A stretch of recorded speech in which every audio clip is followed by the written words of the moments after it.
कहानी की शुरुआत में हमें दो लड़कियों को दिखाया जाता है जिनका नाम हंटर और बैकी था। ये दोनों लड़कियां 2000 फीट ऊंचे टावर पर फंसी हुई थी। इनके फोन्स में नेटवर्क भी नहीं था, इसीलिए वो दोनों किसी को कॉल करके मदद भी नहीं मांग सकती थी। इससे भी बुरी बात ये थी, ये टावर एक रेगिस्तान के बीचों बीच था, इसीलिए आसपास किसी का उन्हें देख पाना भी मुश्किल था। और तो और अगर इन दोनों में से किसी ने नींद लेने की कोशिश भी की तो गिद्ध इनके पास आकर इनके मांस को खाने लगते। अब ये लड़कियां इस टावर पर कैसे फंसी और क्या ये इस टावर से बच पाई या मारी गई, चलिए देखते हैं आज की हमारी इस कहानी में। तो कहानी के शुरुआत में बैकी अपने हस्बैंड डैन और अपनी सबसे अच्छी दोस्त हंटर के साथ माउंटेन क्लाइंबिंग कर रही थी। तभी डैन को एक छोटी सी केव दिखती है जिसमें वो अपनी क्रिप बनाने के लिए अपनी हाथ डाल देता है, लेकिन अचानक ही उस केव में से एक पंछी बाहर निकलता है जिसकी वजह से डैन अपना बैलेंस खो देता है और नीचे गिरने लगता है, लेकिन सेफ्टी वायर बंधा होने की वजह से वो बच जाता है। यहाँ पर डैन माउंटेन को पकड़ने की कोशिश करता है। हंटर और बैकी उसकी मदद करने के लिए उसके पास आ ही रही थी कि तभी डैन की सेफ्टी वायर टूट जाती है और वो नीचे गिरकर मर जाता है। यहाँ से सीन प्रेजेंट में 1 साल बाद दिखाया जाता है, जहाँ बैकी आज भी उस इंसिडेंट में मरे अपने हस्बैंड को याद कर बहुत दुखी थी। वो काफी ज्यादा ड्रिंक करने लगी थी जिससे वो डिप्रेशन में थी। उसके इस बात से उसके फादर जेम्स उसको लेकर काफी परेशान थे। वो बैकी को उस इंसिडेंट से मूव ऑन करने को कहते हैं, लेकिन बैकी उनकी कोई बात मानने को तैयार नहीं थी। एक दिन बैकी अपने लाइफ से परेशान होकर बहुत सारी दवाइयाँ एक साथ खाकर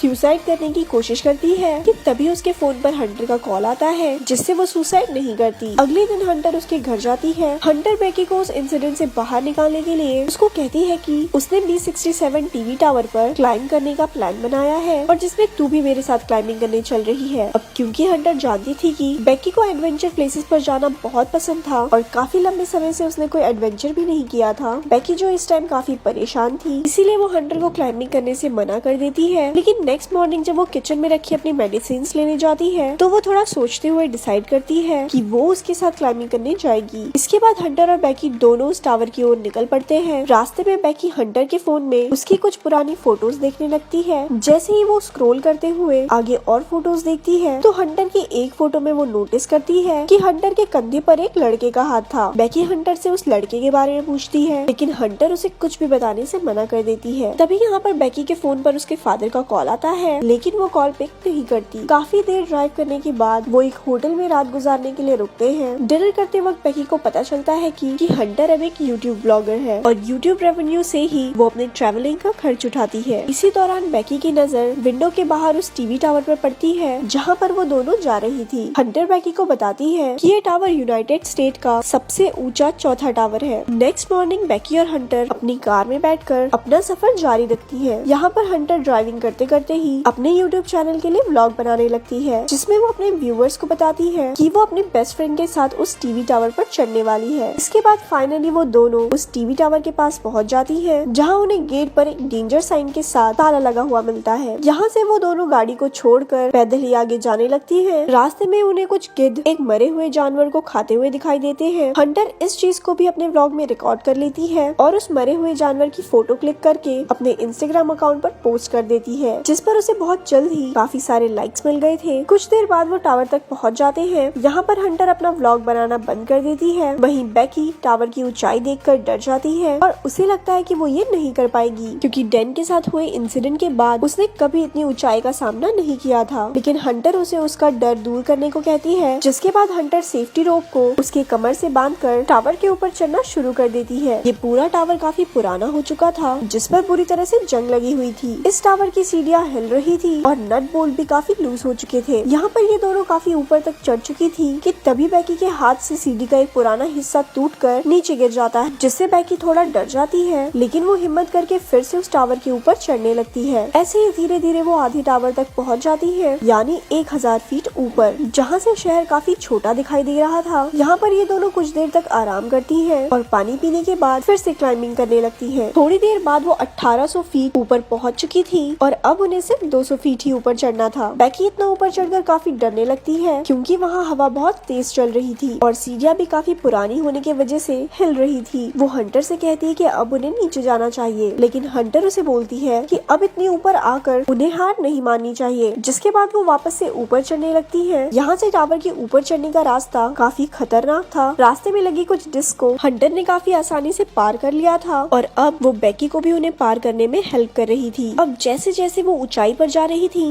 वैसे वैसे हवा का प्रेशर भी बढ़ता जा रहा था, जिससे बैकी और ज्यादा डर रही थी। इसी बीच सीडी के पुराने नट बोल्ट एक एक करके अपने आप निकलने लगते हैं, लेकिन इस बात से अनजान वो दोनों ऊपर चढ़ना जारी रखते हैं और फाइनली वो दोनों टावर के टॉप पर पहुंच जाती है, जहां एक और नट बोल्ट खुलकर नीचे गिर चुका था। यहाँ पर हंटर दोबारा से अपना व्लॉग बनाना शुरू करती है और वीडियो में अच्छे शॉट्स लेने के लिए वो ड्रोन कैमरा का इस्तेमाल करती है। थोड़ी देर बाद हंटर अपने व्यूअर्स को और अच्छा कंटेंट देने के लिए बैकी को ड्रोन का रिमोट पकड़ाकर खुद उस टावर के सहारे एक हाथ पर लटक जाती है। शॉट्स लेने के बाद वो वापस से ऊपर आती है और सेम यही चीज बैकी को भी करने के लिए कहती है, लेकिन बैकी उसे ऐसा करने से मना कर रही थी, जिस पर हंटर उसे कहती है कि उसका ये डर भगाने का सबसे अच्छा मौका है। जिसके बाद बैकी हंटर का हाथ पकड़कर वही स्टंट करती है और हंटर उसकी सेल्फी लेने लगती है। इसके बाद बैकी वापस से ऊपर आ जाती है। यहाँ पर बैकी अपने हस्बैंड डैन की अस्थि लेकर आई थी और डैन को याद करती हुई वो उसकी अस्थियों को यहाँ पर विसर्जित कर देती है। इस मोमेंट पे बैकी और हंटर दोनों काफी ज्यादा इमोशनल हो गई थी। इसके बाद वो डिसाइड करते हैं कि अब उन्हें वापस जाना चाहिए। इसके बाद वो अपने सेफ्टी वायर को खुद से कनेक्ट करती है और बैकी नीचे जाना शुरू कर देती है, लेकिन जैसे ही वो पहला कदम सीढ़ी पर रखती है तो सीढ़ी टूट जाती है और वो सीढ़ी के साथ साथ नीचे गिरने लगती है, लेकिन हंटर किसी तरह उसे पकड़कर वापस ऊपर खींच लेती है। यहाँ पर बैकी मौत के मुंह से बचकर आई थी, जिससे वो जोर जोर से डर के मारे रोने लगती है और अचानक दोनों हंसती हैं। नीचे देखने पर उन्हें पता चलता है कि अब उनके नीचे उतरने के लिए कोई सीढ़ी ही नहीं है। वो दोनों अपने अपने फोन को चेक करती है, लेकिन उनके फोन में कोई नेटवर्क नहीं था और उनका बैग भी नीचे टावर डेस्क पर गिर गया था, जिसमें उनके खाने पीने का सामान था। यहाँ ऊपर टावर पर उन्हें एक इमरजेंसी बॉक्स दिखता है, जिसे खोलने पर उन्हें एक दूरबीन और एक फ्लेयर गन मिलती है, लेकिन ये दोनों चीजें उनकी किसी काम की नहीं थी। ये सब देखकर बैकी हंटर पर भड़क जाती है। हंटर उसे ये कहकर शांत करने की कोशिश करती है कि हो सकता है सीढ़ियों के नीचे गिरने की आवाज सुनकर कोई उनकी मदद करने आए और इसीलिए अब हम दोनों को सिर्फ थोड़ी देर इंतजार करना होगा जब तक कि कोई आ नहीं जाता। तभी हंटर नोटिस करती है कि पिछली बार सीढ़ियों के गिरने की वजह से बैकी के पैर पर चोट लगी थी और अब उस चोट से ब्लड बाहर आ रहा था। यहाँ पर हंटर बैकी की चोट पर अपना शर्ट बांध देती है। कुछ समय बाद बैकी हंटर से पूछती है कि उसने व्लॉगिंग क्यों शुरू की, जिस पर हंटर गलती से डैन का नाम ले लेती है, जिस पर बैकी के मन में हंटर के प्रति शक बैठ जाता है। कुछ देर बाद हंटर अपना फोन चेक करती है, जहाँ उसने कुछ देर पहले अपने सोशल साइट पर एक मरे हुए जानवर की फोटो अपलोड की थी, जिससे उन्हें एक आइडिया आता है कि वो अपने फोन पर एक हेल्प मैसेज टाइप करेंगे और वो अपने फोन को रस्सी से बांधकर नीचे लटका देंगे, ये सोचकर कि शायद फोन नीचे जाने पर उसमें सिग्नल आ जाए और उनकी पोस्ट अपलोड हो जाए। हालांकि उनकी ये कोशिश नाकामयाब हो जाती है। इसके बाद उन्हें लगता है कि जरूर जमीन पे तो नेटवर्क होगा ही, इसीलिए वो अपने फोन को जूते में डालकर उसकी चारों ओर अपने जुराबे फंसाकर जूते को नीचे गिरा देती है। यहाँ टावर पर अचानक बैकी का ध्यान हंटर के दूसरे पैर पर जाता है, जहाँ 143 का टैटू बना हुआ था, जिसे देखकर उसे याद आता है कि उसका हस्बैंड डैन हमेशा उसे आई लव यू कहने के लिए 143 कोड का इस्तेमाल करता था। लेकिन बैकी इस चीज को भी इग्नोर करके इस टावर से नीचे उतरने के लिए कोई और आइडिया सोचने लगती है। थोड़ी देर बाद उन दोनों को दूरबीन से नीचे जमीन पर टावर के पास से गुजर रहा एक आदमी और उसका डॉग दिखता है, जिससे वो उस आदमी से मदद के लिए चिल्लाने लगते हैं, लेकिन इतनी ऊंचाई होने के कारण उनकी आवाज नीचे नहीं जाती। यहाँ नीचे हम देखते हैं कि हंटर ने जो फोन जूते में डालकर नीचे फेंका था वो पूरी तरह से टूट चुका था और अब उनका ये प्लान भी फेल हो चुका था। वो आदमी वहाँ से जाने लगता है। ये देखकर बैकी हेल्प के लिए चिल्लाते हुए अपने दोनों जूते उस आदमी पर नीचे फेंक देती है ताकि उस आदमी का ध्यान ऊपर उन पर आ जाए, लेकिन वो आदमी ये नोटिस नहीं करता क्योंकि वो किसी से कॉल पर बात कर रहा था। इसके बाद बैकी वो फ्लेयर गन चलाने लगती है, लेकिन हंटर उसे ये कहते हुए फ्लेयर गन चलाने से मना कर देती है कि अभी दिन का समय है, इसीलिए किसी को भी फ्लेयर गन का पता नहीं चलेगा। इसी दौरान वो दो और आदमी को